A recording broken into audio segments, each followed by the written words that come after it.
कवटेमंकाळ रत्नागिरी ते नागपूर या नॅशनल हायवेवर मिरज तालुक्यातील सुभाषनगर पुलावर कारवरील नियंत्रण सुटून कार पुलाला धडकून झालेल्या भीषण अपघातात सुहान इस्माईल शेख व 19 राहणार सुभाषनगर तालुका मिरज जिल्हा सांगली या तरुणाचा अपघातात दुर्दैवी मृत्यू झाला आहे।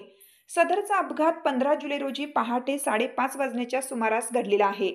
रत्नागिरी ते नागपूर या नॅशनल हायवेवर सुहान शेख हा तरुण आपली कार क्रमांक AP31BZ 6833 घेऊन सुभाषनगरवरून पंढरपूरच्या दिशेने निघालेला होता।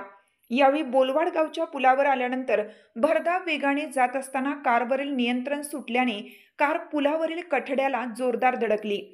कारचा वेग जास्त असल्याने पुलाला धडकल्यानंतर कारचा पुढील इंजिन सहित चुर्रा झाला। या अपघातात सुहान शेख या तरुणाचा जागीच मृत्यू झालाय।